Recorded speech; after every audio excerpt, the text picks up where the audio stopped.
இட்லி தோசை மாவு இல்லாத டைம்லேயோ இல்லைனா இன்ஸ்டண்ட்டாக பிரேக்ஃபாஸ்ட் இல்லை ஸ்நாக்ஸ் செய்யணும்னு நினச்சிங்கன்னா இந்த மாதிரி ஹெல்த்தியான ராகி உருண்டை ட்ரை பண்ணுங்கள்.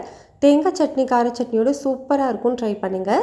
இதை செய்கிறதுக்கு கடாயில் எண்ணெய் சூடு பண்ணிவிட்டு கடுகு உளுந்து கடலைப்பருப்பு சேர்த்துக்கலாம். இது எல்லாமே பொரிஞ்சதுக்கப்புறம் வெங்காயம் பச்சை மிளகாய் இஞ்சி கருவேப்பிலையை நல்லா பொடியாக கட் பண்ணி சேர்த்து வதக்கிக்கணும். இப்போ இது கூடவே உப்பு சேர்த்து ஒரு முறை வதக்கிட்டு இதில் 1 கப் ராகி மாவுக்கு 1.5 கப் தண்ணி சேர்த்துக்கலாம்.